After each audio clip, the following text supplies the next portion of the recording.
पहले तो मैं उच्च न्यायालय का बहुत बहुत सम्मान करता हूं और स्वागत करता हूं जिन्होंने एक आदेश दिया है कि जांच आगे बढ़े। जांच में रोक लगा था, आप लोग को पता होगा। एक आदेश अभी आया है, उसमें स्पष्ट कहा गया है कि गिरफ्तारी में 18 तारीख तक रोक रहेगी, लेकिन जांच जो है निष्पक्ष जांच होगी। तो इसका हम सभी न्याय पसंद लोग हम लोग स्वागत करते हैं और हम लोग एक आग्रह करते हैं कि जांच तो होगी सर, लेकिन जिस तरह केस का स्थिति है, हजारों लाखों केस पेंडिंग है, हम लोग को ये कहीं ना कहीं लगता है कि ये भी जो बोकारो इस्पात संयंत्र है ये बहुत ही षड्यंत्रकारी है और आप इसमें विशेष करके उच्च न्यायालय इसमें संज्ञान ले और इसको एक तय समय सीमा में निष्पक्ष जांच कराते हुए दोषियों को कठोर से कठोर कार्रवाई करे। क्योंकि आप लोग सभी लोग जानते हैं, सबके माध्यम सबके पास वीडियो फुटेज है, यहाँ नहीं पूरे जिला, राज्य, देश विदेश तक लोग जान रहे हैं कि हत्या हुई है। तो जब हत्या हुई है तो इतना बड़ा गुनाह होने के बाद अगर यदि न्याय नहीं मिलता है तो लोगों को न्याय के प्रति भरोसा उठ जाएगा। इसलिए मैं आग्रह करता हूं कि उच्च न्यायालय संज्ञान ले और त्वरित जांच कराते हुए, जांच में तेजी लाते हुए आदेश दे जिला प्रशासन को कि निष्पक्ष जांच करो। चूंकि एक गरीब और एक अमीर के बीच ये लड़ाई है, ये लड़ाई साधारण लड़ाई नहीं है। अगर यदि गरीब को आज ये न्याय नहीं मिलता है तो कहीं ना कहीं ये अन्याय होगा और न्याय से लोगों का भरोसा टूटेगा। इसलिए मैं उच्च न्यायालय को आग्रह करता हूं कि इस पर न्याय हो। प्रेम प्रसाद के जो हत्यारे हैं उनको काल कोठरी में उनको बंद करवाया जाए और विस्थापित यहाँ के समाज सेवी, यहाँ के तमाम लोग जो न्याय पसंद लोग हैं उनके साथ न्याय हो। यही हम कहना चाहते हैं। इस वक्त हम बोकारो के मोहार में हैं और हमारे साथ में कई भाई लोग भेटा गए हैं और उन लोगों ने कहा कि दादा तुम बड़ी अच्छा खोठा बोले हैं, तो हमने के बीच में खोठा से तनी बोल।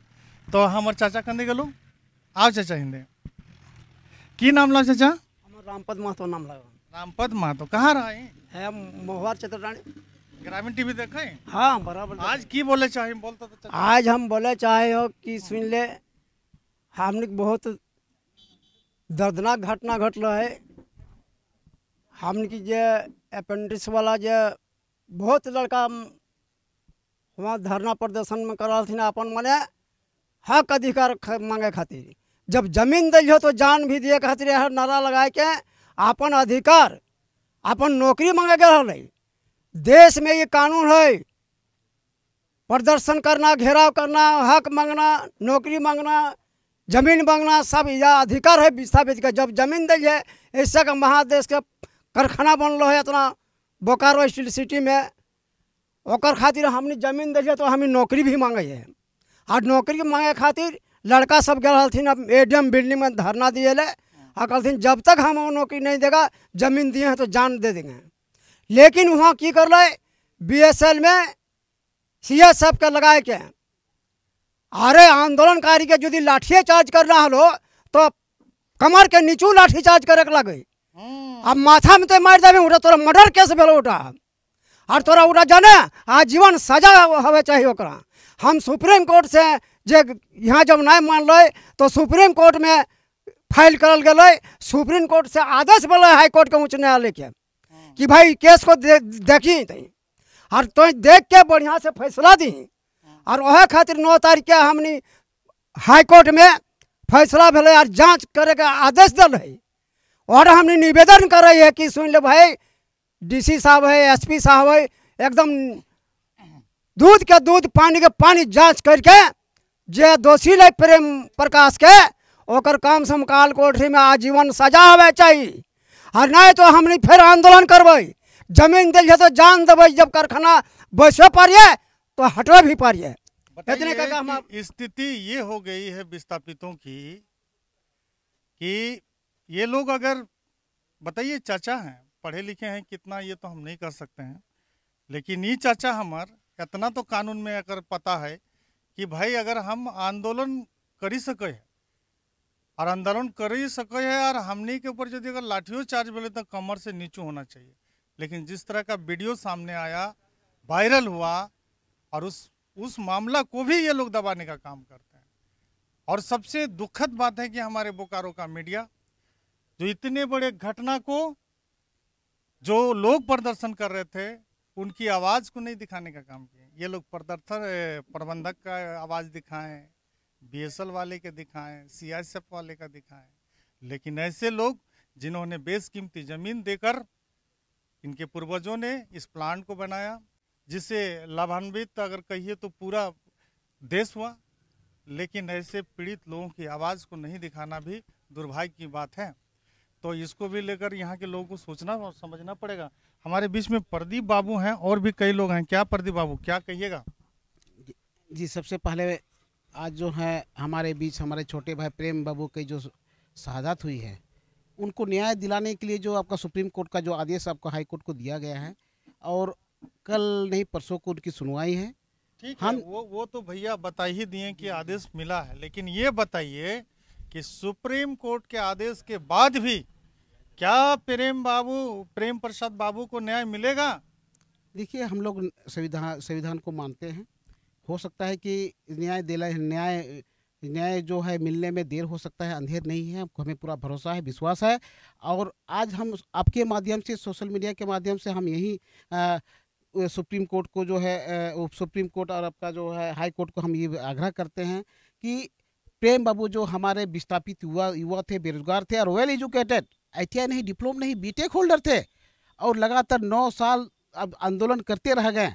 उतना वेल एजुकेटेड होने के बावजूद बोकारो स्टील प्लांट ने उसको अप्रेंटिस करवा करके जब एक छोटा सी नौकरी, बताइए, फोर्थ गेट का नौकरी बोलिए, उसके लिए हम लोग आंदोलन कर रहे हैं, तो उसमें जो हम लोग के ऊपर जानलेवा हमला होता है। जानलेवा हमला उस आदमी सिर्फ, वो तो एक आदमी शहीद हुए थे, लगभग जो है 25 आदमी घायल हुए थे, वो सभी कोई जो है हेड पर इंजर्ड थे। आप मीडिया के माध्यम से आप देखे होंगे कि लगभग 25 लड़के हम लोग को, हम तो सब देखे भैया, हम सब दिखाए भी हैं कि ये जो है सेल प्रबंधन ने सीआईएसएफ को नहीं, गुंडा को लाने का काम किया था। और उन लोग का ये ऐसा ही मोनोपोली था कि आप ऐसा यहाँ पर ऐसा मर्डर कर देने का काम पर एक आदमी शहीद हुआ। हमको लगता है कि कम से कम उन लोग का प्लान था कि 10-12 आदमी को शहीद यहाँ पर मार देने का प्लान था। चूंकि हम लोग युवा लड़के थे, कुछ भागने में कामयाब हुए, डर के मारे बचे हैं। समझिए, लेकिन एक चीज हम बताना चाहते हैं, हम डरे नहीं है। चूंकि हमारा एक भाई शहीद हुआ है, हम लोग डरे नहीं है, हम लोग भी शहीद होने के लिए तैयार हैं। और हम लोग हाई कोर्ट से हम आग्रह करते हैं कि हमारे जो प्रेम बाबू शहीद हुए हैं, आप उनके और वीडियो में भी देख सकते हैं कि उनके ऊपर किस प्रकार जानलेवा हमला किया गया है। अब इसको सच्चाई को छुपाया नहीं जा सकता है। अगर उसकी मृत्यु नहीं होती तो बीएसएल ने उनके परिवारों को 50 लाख रुपया क्यों दिया?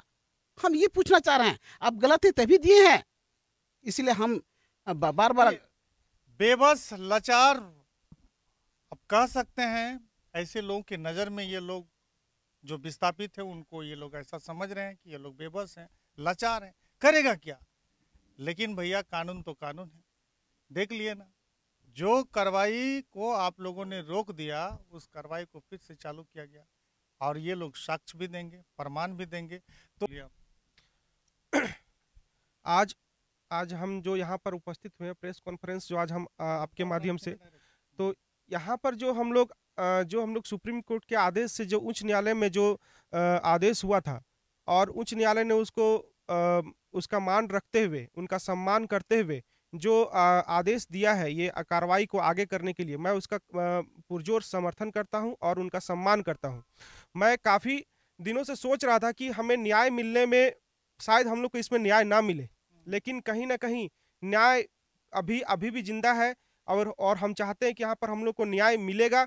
और सुप्रीम कोर्ट के आदेश से उच्च न्यायालय को भी ये आदेश दिया गया है, और उच्च न्यायालय में भी काफ़ी गंभीरता से इस केस को लिया है और इस पे जांच का आदेश दिया हुआ है। लेकिन मैं उच्च न्यायालय से भी कहना चाहूँगा और अनुरोध करना चाहूँगा कि आप एक फरिश्ता की तरह आप एक आदेश सुनाएं, और जो गुनहगार हैं उनको फांसी के सजा तक ले जाएं, क्योंकि एक सोची समझी ये प्लानिंग थी, ये एक मर्डर करने की प्लानिंग थी। हम लोगों ने ये संवैधानिक तरीके से हम लोगों ने धरना प्रदर्शन एडीएम बिल्डिंग में दिया था। ऐसा नहीं है कि आप कभी भी आप किसी को भी सीआईएसएफ के जरिए आप किसी को मर्डर करवा देंगे। तो ये मर्डर जो हुआ है, ये साफ आपको वीडियो में साक्ष्य के तौर पे दिखेगा। और ये वीडियो में जैसे ही लाठी फेंकता है सीआईएसएफ की तरफ से और हमारे शहीद प्रेम महतो के सर पे जाके डायरेक्ट लगता है और उनकी मृत्यु हो जाती है।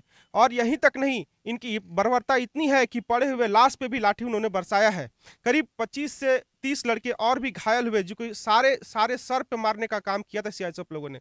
उनका साफ साफ कहना था, वो लोग बातें भी कर रहे थे कि आज इन लोगों का खेल खत्म करो, ये लोग का डेली का है, इन लोग का आज खेल खत्म करो, मार के सुला दो, इन लोग को सबको लाश बना दो, इन लोग का लाश भी नहीं मिलना चाहिए। ऐसा बात करते हुए मैंने सुना भी है सीआईएसएफ के मुंह से। तो हम लोग चाहेंगे कि हम लोग ने जमीन दे के क्या गुनाह किया है? क्या हमने यहाँ पर प्लांट अपने सीने में बैठा के हमारे पूर्वजों ने गुनाह किया है कि यहाँ पे विकास के नाम पे यहाँ पे छलावा होता है, सीएसआर का फंड कहीं और जाके यूज होता है? आपको यहाँ के विस्थापित गाँव में जाके देखिए, विस्थापित क्षेत्र में जाके देखिए कि किस प्रकार हमारा रोजमर्रा का जिंदगी जीता है। आप यहाँ पर विकास की बातें करते हैं, यहाँ पे किसी प्रकार का कोई विकास नहीं है। तो हम सेल प्रबंधन और आपके उच्च न्यायालय से ये कहना चाहेंगे कि सेल प्रबंधन के जो आला अधिकारी इस पे नामांकित है, कृपया कर उन्हें सजा देने का काम करें और यही हमारा सच्चा न्याय होगा। और तो उच्च न्यायालय के जो हमारे जज साहब हैं, अगर ये वीडियो आप तक पहुंच रही है तो समझिए 4-5 महीना पहले जो घटना बोकारो में घटी थी, उसके बाद भी यहाँ के लोग उस घटना को लेकर क्या सोचते हैं और समझते हैं। और मैं चाहूँगा कि जोरदार लगातार लाइक कमेंट के साथ में शेयर करें, ताकि जो भी इससे संबंधित अधिकारी होंगे इस न्याय दिलाने के पक्ष में, उन तक जरूर पहुँचे।